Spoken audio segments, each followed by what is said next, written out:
Começa agora o programa Tá em Alta, comigo, Camila Cunha. Olá, eu sou a jornalista Camila Cunha e está no ar o programa Tá em Alta. A cada episódio, um assunto novo e um convidado novo. Tudo que tiver em alta nas redes sociais e também nas rodas de conversa, a gente traz para debater em um bate-papo descontraído. Hoje nós vamos falar sobre um assunto que está em alta sempre, na verdade, mas alguns pontos específicos vamos falar sobre o universo da moda, o TikTok, o Instagram, também o fast fashion e as tendências para esse 2023-2024. E para conversar com a gente, hoje eu chamei aqui a Natália Brizola, que é advogada, criadora de conteúdo nas redes sociais, colecionando milhares de seguidores no Instagram e também no TikTok. Nath, seja muito bem-vinda ao Tá em Alta, é um prazer te ter aqui. Ai, muito obrigada, é um prazer estar aqui. Finalmente conseguimos marcar, né? Encaixar esses horários.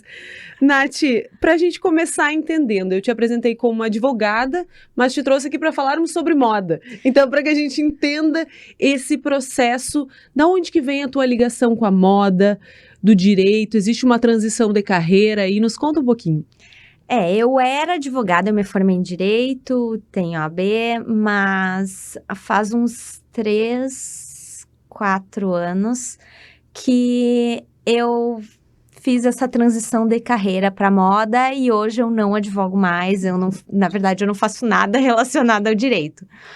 Eu tive uma transição de carreira assim meio forçada, eu estava estudando para concurso e fiquei bem doente, assim, cheguei a ficar uns 2 anos doente, que na verdade ninguém sabia muito bem o que eu tinha, eu fiquei internada em Porto Alegre bastante tempo. E sabe aquela chavezinha que tu pensa que... eu não vou dizer que penso que vai morrer, não é? Não é tão... Não foi tão assim, mas... Não passou um filme pela cabeça. Passou aquele filme pela cabeça e eu pensei, meu Deus, eu não vou nem tentar fazer alguma coisa que eu gosto, porque eu tinha muito aquela ideia de estabilidade financeira, que o direito ia abrir muitas portas. Hoje não é bem assim, né? Mas eu pensava muito nisso.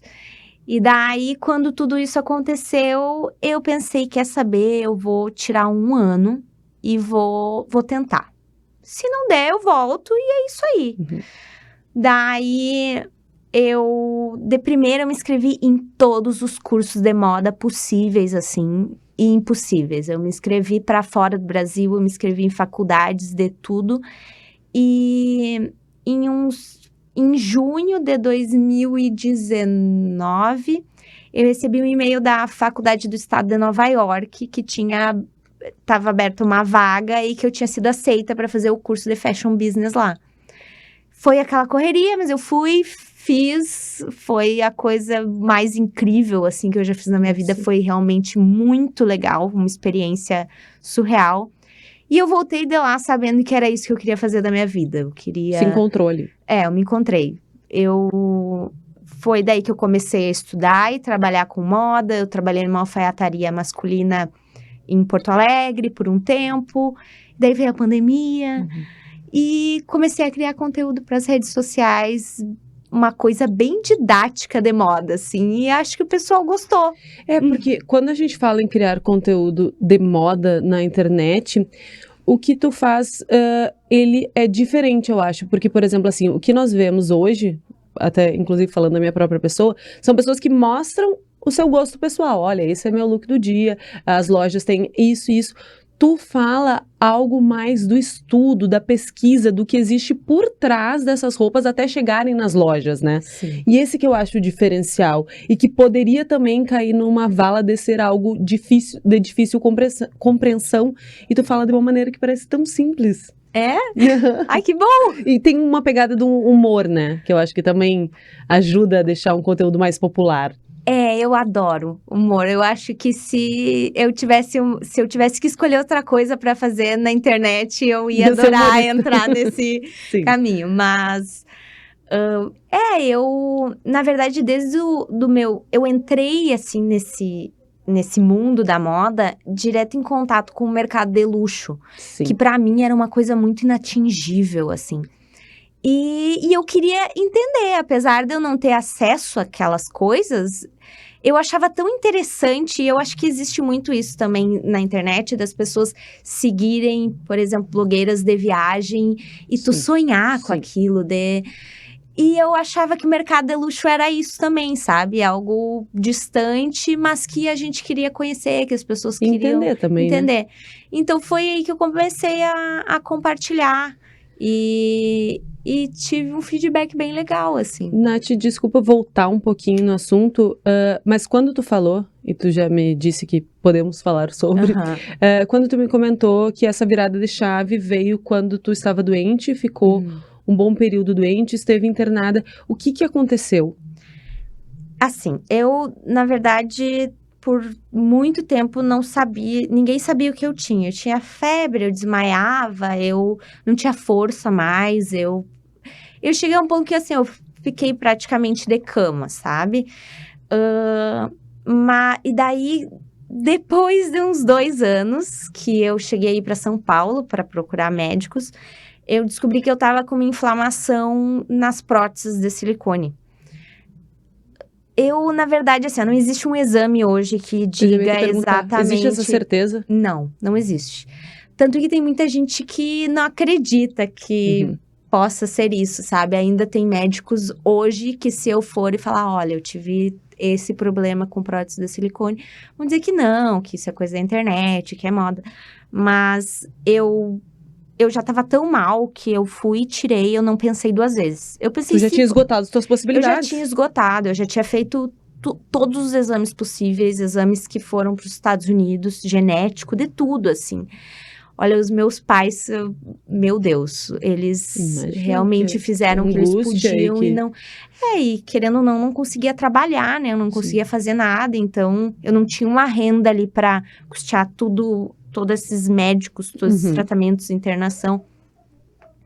E daí eu fui, tirei a prótese e foi bem surreal, assim, porque foi em questão de 3 dias eu já tinha sentido uma mudança. Eu já não conseguia nem engolir direito mais, antes de tirar. Ali na primeira semana após explante, eu já não sentia mais isso. Eu não tinha mais febre, eu tinha leite no seio, isso parou. Antes da... Antes de tirar. E assim, não era de medicação, porque eu tirava a medicação para ver se de repente era algum efeito colateral de algum remédio. E não, assim, E os nada exames não mudava. apontavam uma coisa específica? Nada. Nossa, É difícil, hein? Porque tu segue sentindo e os exames não mostram nada.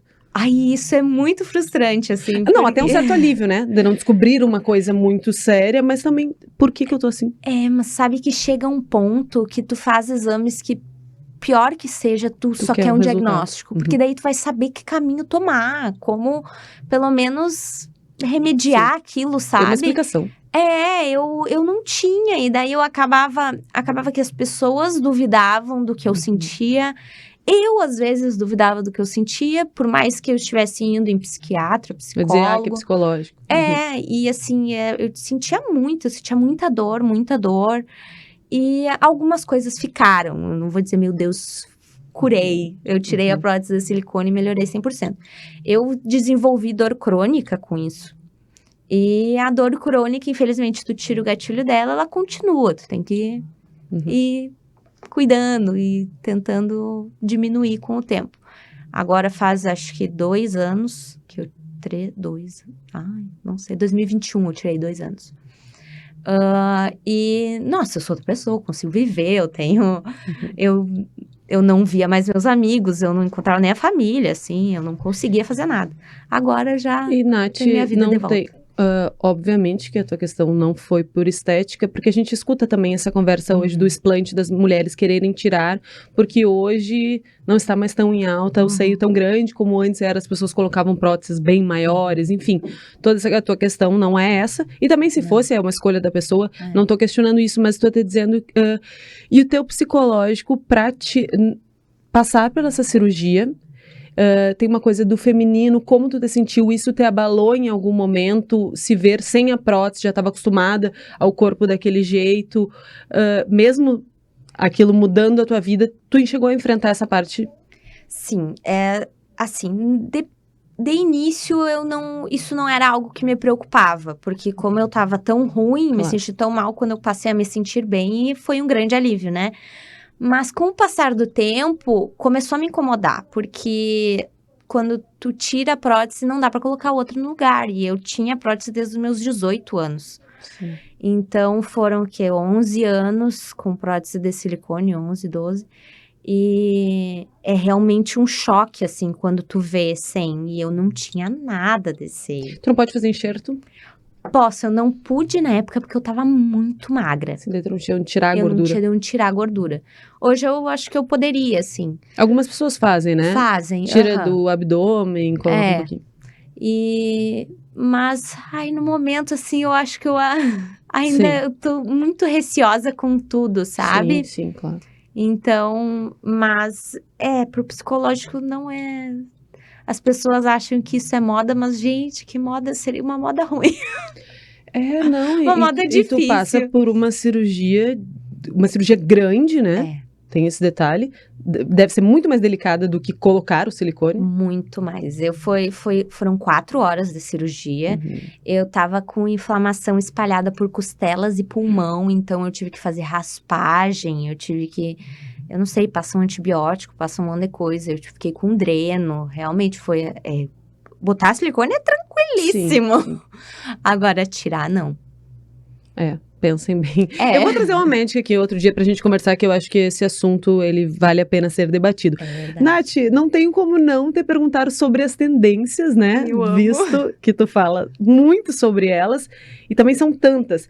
Eu iria te perguntar, quais são as principais apostas que tu acredita, que daí apostas temos várias, né? E na parte do vestuário. Olha, eu acho que a gente teve agora, no mês passado, as semanas de moda, as principais semanas de moda. Dizem que setembro é o ano novo da moda, né? Então, é onde a gente vê nascer as tendências. Teve algumas coisas que se destacaram muito e que eu acho que ano que vem a gente vai ver muito no comércio, assim, que é o comprimento do short vai ficar bem curtinho, porque agora a gente tá tendo uma fase do bermudão, Sim. aquela maiorzinha. Saia mais midi, a cargo. O short, assim, foi algo que a gente viu em mais de 50% dos desfiles realmente bem curto. E um shorts bem simplesinho, né? Bem simplesinho, bem básico e bem curtinho. Franjas, meu Deus, as franjas vão e voltam, né? Sim. E agora também veio com muita força nessas últimas semanas de moda. E na verdade é algo que já faz um tempo que tá aí, mas a transparência, os tecidos, assim, por cima de outras roupas, tipo, tu usar aqueles shortinhos mais cos alto e transparência por cima, isso é algo que tá muito em alta também. Pois é, mas aí quando a gente fala, né, é isso que eu queria perguntar. Essa moda, ela não se aplica pra todo mundo. Um shortinho bem curto, como é que faz? A Miu Miu lançou aquela saia plissada bem pequenininha. Gente, mas ela é um cinto. Como que usa? A Diesel também fez um cinto saia, que realmente era mais um cinto do que uma saia. Às vezes, dependendo, tipo, nesse caso da Diesel, eu acho que é uma coisa muito mais de marketing do que realmente o que vai vender, né, em loja, sabe? Porque hoje a gente vê muita gente falando mal das coleções da Chanel e da Dior, que são coleções mais tradicionais, elas parecem mais tradicionais. Só que mas os diretores criativos continuam lá porque essas marcas estão vendendo muito bem.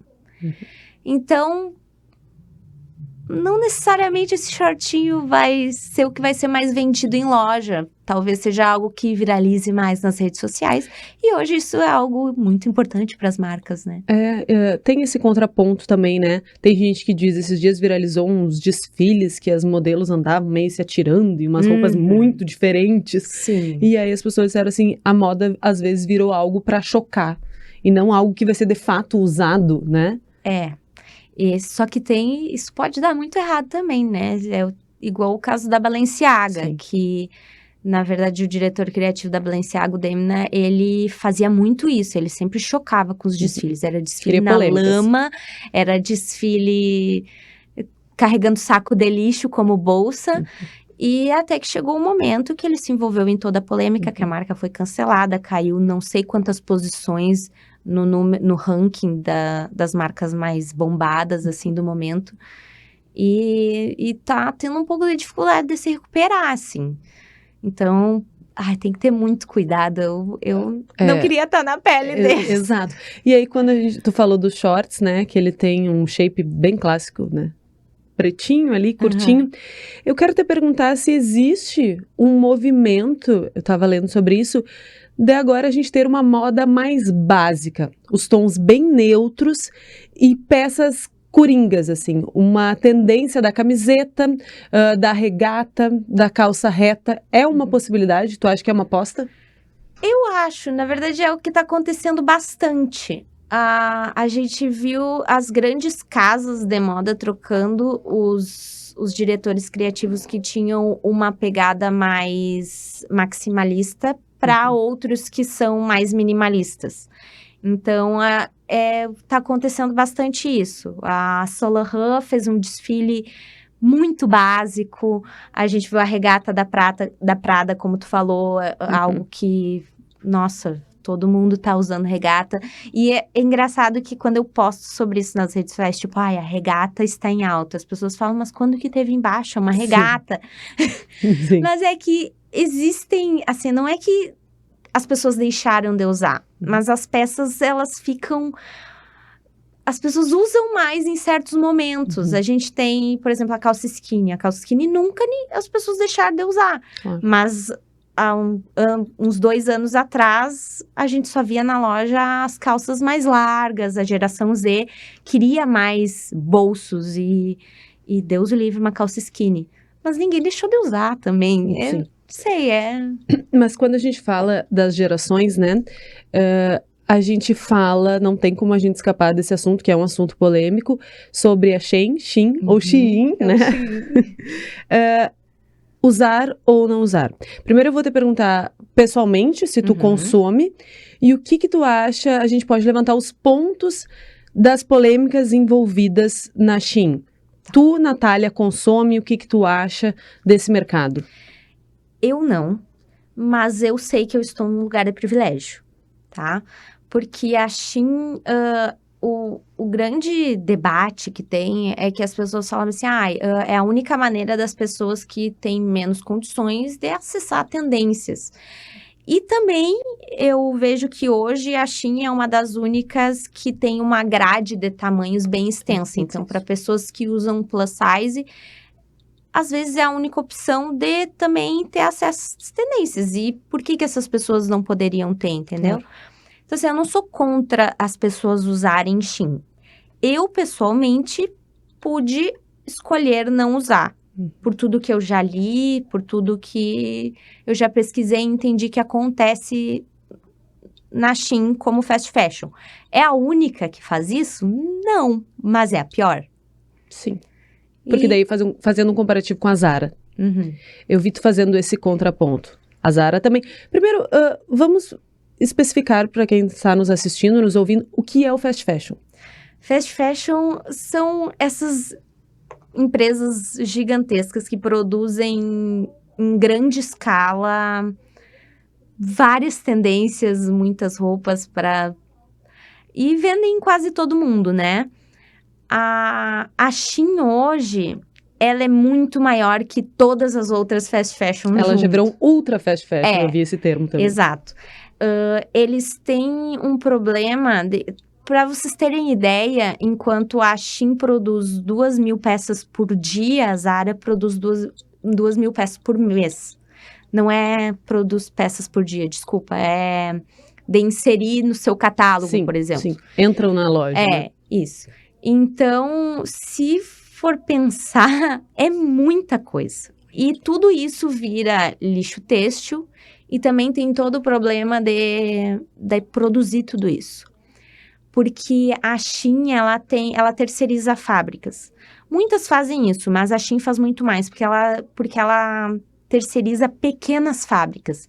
E tu fiscalizar tudo isso é praticamente impossível. Então, acaba acontecendo o que a gente vê muito por aí, que é surgir essas situações de trabalho escravo, de pessoas sendo encontradas num bunker trabalhando por 6 centavos Porque a se tu for peça. parar pra pensar, 2.000 peças por dia, quem costura isso? Como que se fabrica isso? É surreal, assim, e daí a maneira deles, não, eu digo, não se responsabilizar tanto, não ter, cobrar o que eles cobram, é terceirizando pequenas empresas. Eu vejo, eu também não compro na Shein, mas assim, nem pensando tanto, eu não compro, assim, mas se algum dia me encantar por alguma peça, estiver procurando, vou comprar, não é esse tabu. Mas consigo enxergar muito bem essa questão do lixo produzido, porque, por exemplo, assim, hoje a gente vê que a Rit, a consultora de moda, ela estava falando, uma coisa é tu ter bastante peças e tu usar todas essas peças. Sim. O que a gente vê na internet hoje, que parece que virou uma trend do TikTok, são pessoas comprando muitas roupas da Shein para gravar vídeos. Sim. De, por exemplo, assim, esse aqui é o meu recebido, como ele estava no site. E aí, a pessoa tem uma sacolada de roupa, algumas talvez usem, mas outras talvez comprem só para gravar esse conteúdo. Sim. E aí vira uma roupa descartável. Tem gente que grava vídeo, por exemplo, assim, a fantasia que eu comprei na Shein, a lingerie pra mostrar pro meu marido. Aí comprou umas 10, assim, meio que pra ser engraçado. E que, de fato, eu acho engraçado. Mas aí se tu parar pra pensar, pra onde que vão essas roupas? No lixo? Tem no deserto do Atacama, eu tava vendo. É um absurdo, É um né? absurdo, é inacreditável que exista um depósito. E aí a gente tava falando dessa geração. A gente tem uma geração que existe um contraponto de dizerem, não, mas as novas gerações são mais preocupadas com o meio ambiente. Mas também as novas gerações Consomem horrores. consomem horrores. A gente também queria fazer isso quando a gente era mais nova, mas agora é mais fácil. A gente não tinha acesso, eu acho, a tudo isso que tem agora, né? E também eu acho que as tendências não chegavam com tanta velocidade, Sim. assim. Elas não chegavam e saíam, sabe? A gente tinha um tempo de tendência no pico, assim, maior.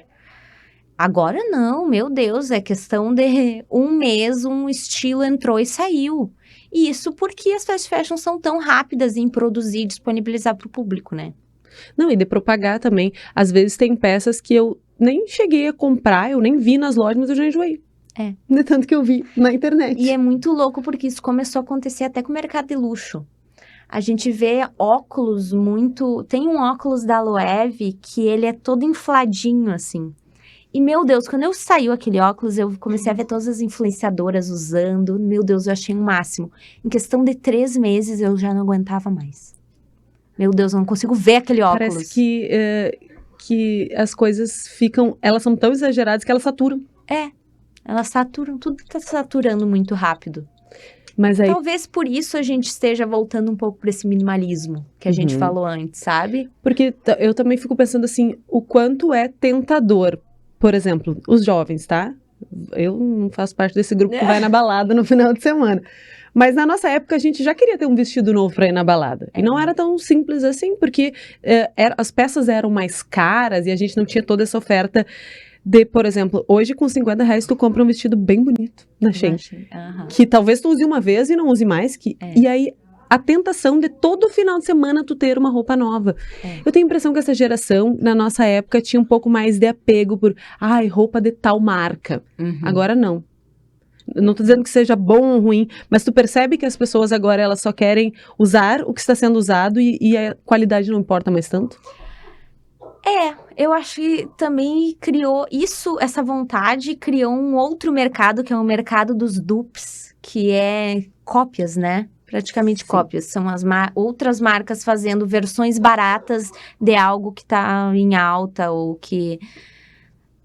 Não, eu ainda não tenho uma opinião formada sobre isso, sinceramente, mas é algo que tá aumentando muito, muito, muito, muito. E chegou ao ponto de... Até marcas como Schutz e Arezzo estão tendo dupes, sabe? Porque sempre querem uma versão mais barata, mas... Claro, antes a gente via as réplicas, cópias da bolsa da Chanel, agora a gente vê da Schutz também. Vê bastante, inclusive. Tem cópia de tudo. É bem surreal. E, Nath, quando a gente fala nessas tendências, eu queria te perguntar se tu consegue remeter a alguma tendência que tu usou e que acha que foi um surto coletivo. Eu disse, meu Deus, como que a gente usou aquilo? Como que a gente achava aquilo bonito? Ai, tem várias. Várias, né? Nossa, eu acho que os anos 2000 até 2010, assim, teve vários surtos. Eu lembro daquelas melissas de plataforma que tinha um arco-íris embaixo. Meu Deus, eu amava. Eu amava, eu usava com uma meia colorida ainda junto. Com uma meia colorida, eu também. Teve também, acho que era 2010 ali, as headbands. Meu Deus, o que eu usei de headband. Mas assim, quando eu tava usando, eu não achei que era um surto. Sim. Eu adorava. Tipo, os tênis de salto. Meu Deus, os tênis de salto. Eu adorava. Mas eu acho que eu fui muito adepta dos surtos coletivos na moda. E, por exemplo, assim, tu tem hoje um visual carregado da informação de moda, né, Nath? A gente que te acompanha, não são coisas que a gente costuma ver aqui em Santa Maria, por exemplo, assim, não vejo alguma mulher super estilosa usando uma gravata na rua, uma calça toda de renda, a gente não vê. Acho lindo quando te vejo, mas assim, causa um certo impacto quando sai na rua com esses looks. Tu acha que Santa Maria ainda não tá adepta a esse nível de informação de moda? As pessoas ainda são muito restritas o que vão pensar? Sabe? Olha, eu penso isso às vezes. Eu deixo de usar algumas coisas porque eu ainda tenho esse receio. E vou te dizer que as coisas que eu uso, assim, tipo a gravata, a calça de renda, eu já nem acho mais tão estranho. Claro. Eu acho maravilhoso. Não. Eu só digo que a gente não vê na rua. Sim, sim. E deve ter muitas pessoas que acham bonito, mas que não se sentem seguras de usar. Eu acho que, na verdade, hoje, o que mais me impede de sair com certas coisas na rua é eu ter medo de alguma reação masculina. Tipo, eu deixo... Se eu for deixar de usar alguma coisa que eu quero usar, é mais por isso do que as pessoas vão pensar, sabe? Vou te dizer que, assim, aqueles 2 anos que eu fiquei doente foi uma grande virada na minha vida em vários sentidos, não só profissional. Sim. Eu comecei a fazer muito mais do que eu queria e não pensar sobre o que os outros falavam, sabe? Talvez por isso tenha mudado para uma profissão que tem gente que nem considera profissão, né? Convenhamos. Bom, mas aí nós vamos entrar em outra discussão e aí nós também vamos, né? Vamos defender a nossa classe. Exato. Nath, e quando a gente fala dessas tendências, muitas vezes as pessoas, principalmente agora que a gente vê tudo viralizado e tudo desperta um certo desejo, a Nath tá usando, eu também quero, e às vezes as pessoas compram excessivamente peças porque a fulana está usando, porque tá na tendência, e aí quando a peça chega, eu continuo achando ela bonita, mas ela não combina comigo. Tu acha que existe as pessoas não se encontrarem no estilo e quererem comprar de tudo sem que se encaixe com elas? Sim, isso acontece muito. Inclusive, já aconteceu comigo, assim, antes de eu encontrar o meu estilo, sabe? Eu acho que existem maneiras de tu encontrar isso, que às vezes é com uma consultoria de imagem, talvez seja mais fácil. Eu pesquisei muito, eu tive acesso a muita roupa com o que eu faço, sabe? Para experimentar tudo, tentar usar e ver o que se encaixava mais no meu estilo. Eu acho que às vezes tu fazer isso sozinha, tu acaba gastando muito dinheiro comprando coisa que vai ficar abandonada no armário. Isso que tu disse, por exemplo, assim, para te experimentar mais roupas, ter acesso é mais fácil, mas se a pessoa que não vai comprar e não vai ter recebidos, como é que ela vai saber como exatamente se encaixar, né? Tem o trabalho da consultoria que é muito interessante, mas eu fico pensando quantas pessoas são levadas pela tendência e a roupa e a peça não tem nada a ver contigo, não combina. Inclusive, eu botei uma caixinha de perguntas esses dias e alguém me perguntou, tipo, como usar coisas diferentes do meu estilo? E eu acho que não é ideal, assim, tu querer buscar coisas diferentes do teu estilo, mas refinar ele, sabe? Porque acaba que, se não é o teu estilo mesmo, tu não vai persistir naquilo. Então... E talvez tu não fique nem confortável, né? E tem aquele clichê que se diz que a pessoa carrega a roupa, é muito verdadeiro. Porque se eu tiver confortável com o que eu estou usando, tu pode até achar diferente, até um pouco estranho, mas ele não vai te soar, nossa, olha que feio. Não, porque a pessoa tá segura daquilo que ela tá vestindo, né? Eu acho que o ponto, às vezes, tá por aí. Nath, e se alguém chegasse e perguntasse assim, tu só pode escolher 5 peças dentro do teu guarda-roupa. Ai, que difícil. E um blazer bem feito de alfaiataria, óbvio. Alguma cor específica? Eu acho que o azul marinho. Olha, não o preto. As pessoas sempre respondem um blazer preto. É que as pessoas têm, na verdade, a noção de que o tradicional da alfaiataria seria um blazer preto e, na verdade, é o azul marinho. Tanto no masculino, quando as pessoas vão comprar um terno, o azul marinho é o mais comum, assim. É o que vai combinar com um sapato marrom, com um sapato preto, com diferentes cores de camisa. Faz todo sentido na hora de combinar mesmo. Não, o preto nem sempre, sabe? Então, eu acho que o azul marinho, mas aquele azul bem escuro, um azul noite, sabe? Uma camisa branca, óbvio. Hoje, uma regata, uma boa calça jeans e uma calça de alfaiataria. Boas escolhas. Nath, e quando tu falou antes de refinar o estilo, quando tu tá montando um look, digamos que eu tenha essas peças básicas, tá? O blazer, a calça de alfaiataria e uma camiseta por baixo, ou uma camisa branca, para quem preferir algo mais social. O que tu acha que é mais interessante para incrementar um look? Eu vou apostar no acessório, no sapato e na bolsa, eu só posso comprar uma das 3 coisas. O que tu acha que é mais certeiro? Olha, eu acho que em relação a sapato ou bolsa vai muito de cada pessoa. Eu acho que acaba tendo um maior impacto na roupa bolsa, né? Mas eu uso muito a maquiagem, às vezes, pra tentar fazer o look dar um up, sabe? E muda mesmo, um batom já muda. Né? Eu gosto muito de batom vermelho, então às vezes eu tô com uma roupa bem básica, mais cinza e branco, e eu acho que um batom vermelho faz toda a diferença. Eu também acho, mas assim, eu tenho uma dificuldade. Eu acho que o batom vermelho exige uma certa segurança. Quando eu coloco, eu fico me sentindo meio coringa, sabe? Eu fico com a impressão que daqui a pouco eu já vou estar suja, que tá todo mundo olhando diferente, que chama muita atenção. E eu olho nas outras pessoas assim, que linda, ela tá de manhã cedo de batom. Acho aquilo tão poderoso. Qualquer hora. Eu acho isso tão poderoso, mas eu tenho essa dificuldade. Ainda não consegui desbloquear, mas acho bonito. É lindo, eu adoro batom vermelho. Aí, quando tu passa o batom vermelho, normalmente a maquiagem dos olhos mais clean ou não necessariamente? Mais clean, eu gosto. Mas também vai de cada um.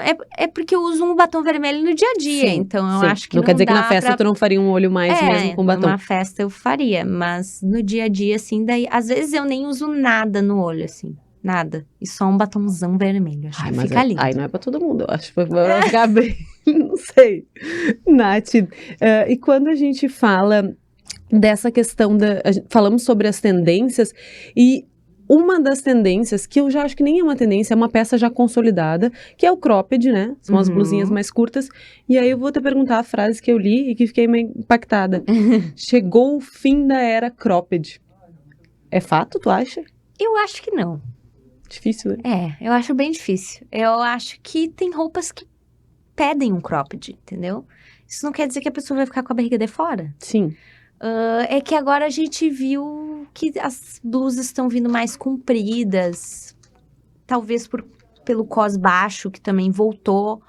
Mas não acho que seja o fim do cropped, não. Mas assim, a gente viu também blusas mais alongadas vindo, né? Sim, valorizando bastante. a parte do tronco, que eu achei interessante. Porque assim, apesar de eu gostar muito do cropped, chega uma hora que aquilo começa, tu vai numa loja, tudo é cropped. Tudo é cropped. É frio, cropped manga longa. Eu disse, não, gente, eu quero uma coisa comprida. Cropped e um blazer, cropped. Ficou, tipo assim, muito... É que teve um surto do cropped também, tudo eu era. acho, né? Era e quem não gosta do cropped se ralou, porque difícil de encontrar outras coisas, né? É bem isso. E a gente tava falando, quando chegou aqui, a Nath tá usando a sapatilha de bailarina, sapatilha mesmo. A dela é igual uma sapatilha. E ela postou um vídeo antes, e eu ainda votei que sim, use com a fitinha. A fita bem bailarina, fita de cetim amarrada. A gente viu... a gente tá vendo essa estética, né, do balé, voltando das sapatilhas com o bico, aquele bem de bailarina. Tu acha que vai pegar? Eu acho que já pegou. Eu acho que porque a gente já tá vendo em fast fashion, né? Quando chega... Isso é um termômetro? Porque a gente tem... como se fosse um morrinho, assim, da tendência, tá? Quando tá no pico, é porque ela chegou na fast fashion e já tá sendo distribuída mais em geral, assim. Depois disso, ela começa a dar uma descida. E eu acho que a gente já tá nesse pico em relação ao balé core, que é tudo, tipo, as meias mais altas, a gente viu até meinha com tudo estão usando, né? E a sapatilha, ou aquele cabelo bem lambido, é uma coisa bem de balé também. Você vê que eu acho que isso não vai embora tão cedo. Pois é, mas aí tu fala assim, tá, ela tá na fast fashion, mas se a gente for avaliar pelas ruas, tá, saindo aqui, a gente tem dificuldade de ver essas tendências, parece que elas demoram um pouco mais pra chegar na rua mesmo, de tu ver bastante gente usando. Eu tenho a impressão que quando as pessoas começaram, claro que a sapatilha sempre existiu, né, mas por exemplo, essa bem bailarina, tu é a primeira pessoa que eu tô vendo usar. Já vi nas lojas, mas não vi as pessoas usarem. Tem isso também da gente achar que, nossa, a tendência bombou, mas e o termômetro da rua? Eu acho que, de repente, versões não tão literais como a que eu tô usando. Talvez isso a gente esteja vendo mais na rua agora. A sapatilha tradicional, sabe? Eu acho que essa bem balé realmente... Não é todo Mas aí a tendência vai derivando, né? Para que as pessoas se adaptem. As marcas vão fazendo as suas versões de uma tendência. E a gente já tá vendo também variações da sapatilha também no mercado de luxo porque as tendências elas vão andando assim, elas vão evoluindo e agora a gente vê tipo que estão sendo criadas umas com rede, umas que transparente assim, né? Isso, com brilho e coisa, então vão ter várias opções assim para quem quer a mais discreta, que não parece muito bailarina e a que parece que tu saiu de uma loja de balé mesmo. E qual a tendência que tu mais gosta? Agora, assim, no momento estou na fase de... Ai, as faixas de cabelo. Ai, eu amo, meu Deus, eu adoro. E uma tendência que eu tenho usado muito e que eu acho que daqui uns anos eu vou olhar e vou pensar, meu Deus, por que eu uso isso? São as saias longas, bem longas, no dia a dia. Tipo, eu tenho usado saia jeans longa, saia de alfaiataria longa, eu acho que é meio estranho. É bonito, mas eu acho estranho. Eu acho que ela causa um certo impacto, a gente não tá tão acostumado, sim. Mas então tem essa de que talvez futuramente a gente não... eu acho que vai ser uma coisa que eu vou pensar, meu Deus, que surto foi esse também. Mas... E tu percebe que agora a gente vê menos salto? Sim, é verdade. Os saltos, eles diminuíram bastante, né? A gente tem visto os escarpãs com saltinho baixo. A própria sapatilha, né? A sapatilha, isso tem acontecido bastante. Porque antes a gente associava muito que um look fashion, arrumado, ele precisava de um salto alto. E aí agora eu acho que esse caminho do conforto, ele fica meio sem volta. Depois que tu aprendeu a usar um coturno, tu não vai querer usar o salto fino. E às vezes eu acho que fica até mais bonito. Conta pra gente, agora que eu falei disso, me lembrei do sapato errado. É a teoria do sapato errado. O que é? Gente, esse foi um vídeo que eu fiz que ele saiu da bolha, sabe? A teoria do sapato errado é de que pra te fazer um look ser mais estiloso, tu tem que usar um sapato que seja de um estilo diferente da roupa que tu tá usando. Então, tu pensa, se tu tá usando um vestido super fluido, romântico, tu usa um sapato que seja bem mais grosseiro, mais pesado, tipo um coturnão, sabe? Com tacha ou com bastante zíper, alguma coisa assim. Isso seria pra deixar o look mais interessante. Sair do óbvio. Sair do óbvio. E eu adoro, eu uso muito essa teoria na prática. Não, e ela funciona. Porque, por exemplo, assim, eu gosto muito da alfaiataria com tênis. Sim, fica lindo. E sai do óbvio e é muito mais confortável. Muito mais, Eu acho que a pandemia nos trouxe um pouco isso pro dia a dia, né? Da gente optar por coisas mais confortáveis. E quando a gente fala dessas tendências que vieram para ficar, eu estava falando esses dias com uma lojista, e ela disse assim, Camila, não compro mais os casacos de lã batida, pesados, bem caros, agora eu compro jaqueta puffer e todo mundo quer a puffer e usa em tudo. Tu acha que tu observa algumas peças que talvez vão ficando para trás? Eu acho que Eu não sei, porque a questão do casaco de lã, eu acho que é muito pela temperatura, assim. A gente não tá tendo invernos tão rigorosos como a gente tinha E são antes. casacos caros pra fazer um investimento Pois e é. usar 2 vezes.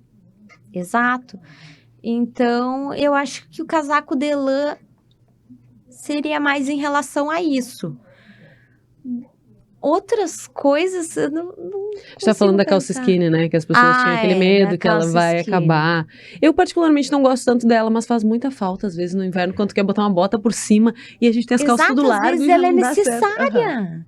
Às vezes a gente precisa. Eu acho que tem que ter uma calça skinny no guarda-roupa. A geração Z que me perdoe. Eu doei várias e fiquei um pouco arrependida depois. Eu disse assim, ai, minhas calças tudo largas, a bota não entra. A E no bota frio tu precisa de uma coisa que esquente, né? Não adianta ser uma coisa. Então tem essa parte da funcionalidade, né? E às vezes tu quer colocar muitas camadas de roupa e não ficaria tão bem com uma calça mais larga. Exatamente. Nath, e se tu pudesse dizer uma coisa que todo mundo gosta e tu não gosta? Uma polêmica fashion, assim, esse aqui eu não gosto. Que todo mundo gosta. Ai, que difícil. Tá, não precisa ser que todo mundo, mas assim, uma peça que tu diz, não, essa não.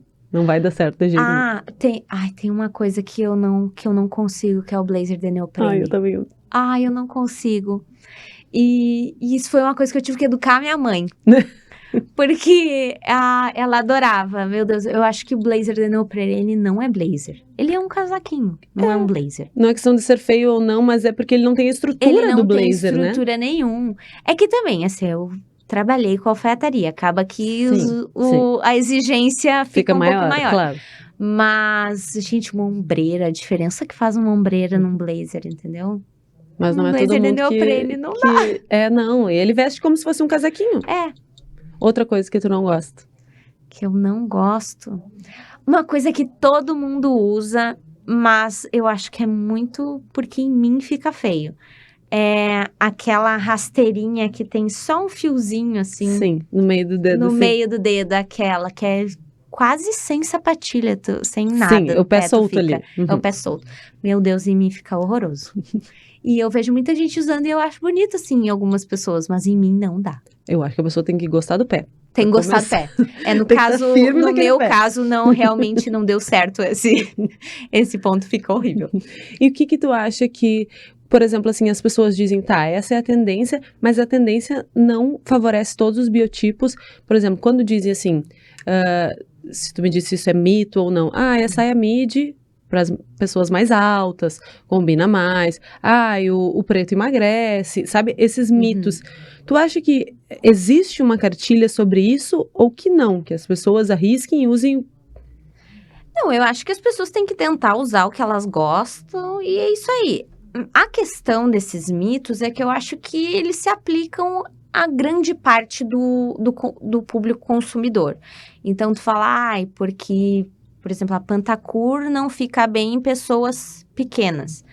Quer dizer que não vai ficar bem em todas as pessoas pequenas? Sim. Não, tem gente que sabe usar, tem gente que, não sei, monta ali um look que aquilo favoreceu, Mas grande parte das pessoas pequenas talvez não vão ficar bem porque não vão saber como driblar esse efeito de corte que a Pantacur dá no meio da perna, sabe? Então, eu acho que sim, para grande parte, mas não é algo absoluto. Isso de que a listra vai engordar ou o preto vai emagrecer. Eu acho que agora tu falou da Pantacur, a gente não viu mais, né? Não vi mais. Ainda bem. Eu já saturei dela também. Mas a minha implicância com a Pantacur virou a respeito do sapato que se usava com a Pantacur. Eu tinha uma implicância da botinha subir muito e ficar sobrando pouco, sabe? E aí parece que a pessoa fica achatada. Quando se colocava uma sandália só de tirinha na frente, aquilo dava uma impressão de ficar mais alongada, que ao meu ver era mais esteticamente harmônico. Isso. Tem, querendo ou não, essas regras existem, né? Se a gente colocar um look monocromático, tu vai ficar mais alta, tu vai parecer mais alta. Quando tu usa uma sandália que pega no tornozelo, aquilo vai cortar, é uma questão visual, sabe? Então, é saber driblar essas coisas ou utilizar essas regras ao teu favor, se tu quer parecer mais alto, mais baixa, ou mais magro, ou mais gordo, enfim. Ou se pra ti isso é relevante também, né? Nath, agora tu falou das sandálias. E as sandálias gladiadoras com as amarrações até... Meu Deus, usamos muito, hein? O ano passado, inclusive, eu acho, né? Ano passado. Não, Eu me lembro Nem lembro. Eu lembro de, há pouco tempo, ter umas lindas, maravilhosas, só que elas, na prática, elas são muito difíceis. Elas começam a desamarrar, elas caem, mas olhando paradinho, eu acho lindo. Mas a gente não viu nas novas coleções, né? Eu não vi, não veio, assim, pelo menos nas lojas que eu tenho ido. É que eu acho que o pessoal também vai indo pro lado da praticidade. Eles lançaram aquela sandália que tem tipo um aramezinho dentro, que prende na perna, aquela para. Sim. Aquela é ótima de usar. A de amarrar já vira um perrengue. Tem umas, e machuca às vezes, né? Sim, corta a circulação. Fica parece uma copa ali dentro do mangá. Porque senão cai se a Sim. gente não apertar. Então, tem que... Não sei, acho que até me perdi. E quando a gente fala em investir em um sapato, qual tu acha que é o mais certeiro? Para que eu faça looks de diferentes estilos? Ai, acho que um Scarpin. Um Scarpin. Eu acho que o Scarpin fica bem com tudo. Mas eu acho que também depende do estilo de vida da pessoa, do que ela mais usa, assim. Mas um Scarpin, eu acho que serve tanto trabalho quanto para uma festa. Eu acho que no armário tu tem que ter um Scarpin. Mas o salto não precisa ser tão alto. Não precisa, ainda mais hoje em dia que a gente tá vendo que os saltos têm diminuído bastante. Até desfile, street style, tudo, os saltos estão menores, graças a Deus. Ai, graças a Deus. Tomara que permaneça, mas aí que tá, tem gente que fica refém do salto. Eu tenho uma amiga que me disse assim, eu me sinto super mal de tênis. Ela disse assim, me dói o pé. Eu não tô acostumada, eu me sinto achatada. É que diz que se tu usa muito tempo salto alto, o tendão encurta, né? E ela então trabalha acaba sendo pior. de salto alto, e assim, me dá uma agonia de ver ela dizer assim, eu boto tênis, eu fico assim, ó, que não consigo caminhar. Eu acho que as pessoas se habituam. Nath, e agora nos minutos finais, quero te perguntar um pouco mais sobre a vida profissional / pessoal. Quais são os próximos planos?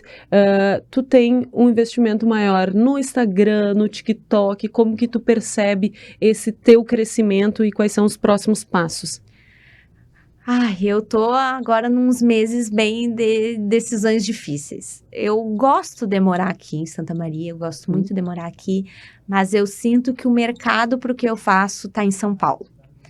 Então, eu tô bem dividida, assim, porque acaba que eu perco algumas oportunidades de trabalho que lá tudo acontece, sabe? Em relação à influência digital. Hoje em dia, eu acho que o TikTok é uma maneira ótima para te se inserir nesse mercado. Porque ele entrega melhor o conteúdo para pessoas diferentes do que o Instagram.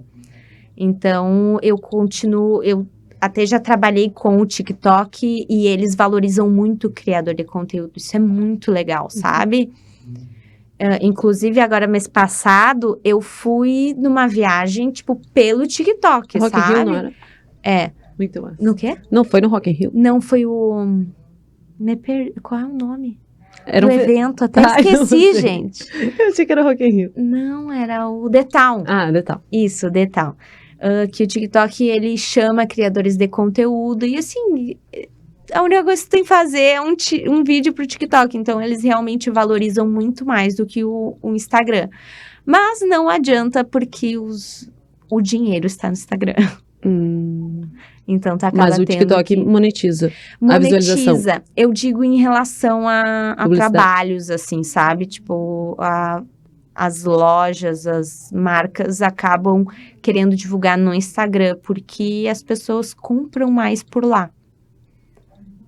Quando elas querem buscar, que roupa eu quero, que sapato eu quero, elas acabam vendo mais no Instagram do que no TikTok. Não que isso não aconteça no TikTok, Sim. Acontece muito. Tem pessoas que viralizam mostrando um vestido e o vestido esgota em segundos, sabe? Mas eu acho que o público do TikTok é mais variado. E no Instagram tu consegue focar mais no público, por exemplo, o público feminino, de 25 a 35 anos, que tem já um poder aquisitivo maior, que é uma coisa, acaba sendo mais direcionado. E também o TikTok, a sensação que eu tenho é que ele é mais global e dentro do Instagram tu cria uma comunidade mais nichada, por exemplo, a nível de Santa Maria, talvez no TikTok tu vai estar entregando o teu conteúdo pro Brasil, mas tu não vai ter a proximidade das pessoas da tua cidade, né? Tem essa... Com certeza. Eu acho que o TikTok, ele tá tentando mudar isso, sabe? Eu vejo que eles estão sempre inserindo ferramentas novas dentro da plataforma. Antes a gente só podia conversar com quem tu era amigo mútuo. Agora não, agora as pessoas podem mandar mensagem, então eles estão tentando mudar isso. Mas hoje, com certeza, tu acaba tendo muito mais uma comunidade dentro do Instagram do que do TikTok, que se espalha mais pelo país. Mas que essas oportunidades, agora tu falando em São Paulo, com certeza. Até porque tu poderia, a internet possibilita que se trabalhe em qualquer lugar. Mas aí o grande centro estando em São Paulo, tu vai ter que ficar indo. Em eventos e quanto custa isso, né? É o que eu tenho feito, de ficar indo e voltando, mas aqui em Santa Maria a gente não tem mais voo direto, né? Até teve um tempo, mas agora não tem mais, então acaba sendo, além de cansativo, é caro.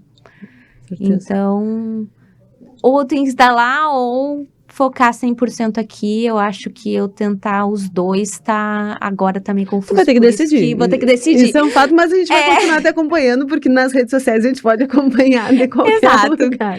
Nath, foi um prazer enorme te receber aqui no Tá em Alta, pra gente conversar um pouco sobre moda, sobre internet, né? Todo esse mercado. Bom, né? Eu ficaria horas aqui conversando contigo. Muito obrigada. Eu que agradeço. Obrigada por ter me recebido. Eu adorei. Eu também. E o Tá em Alta de hoje vai ficando por aqui. Até o próximo programa com o próximo assunto. Tchau, tchau. Você acompanhou o programa Tá em Alta comigo, Camila Cunha.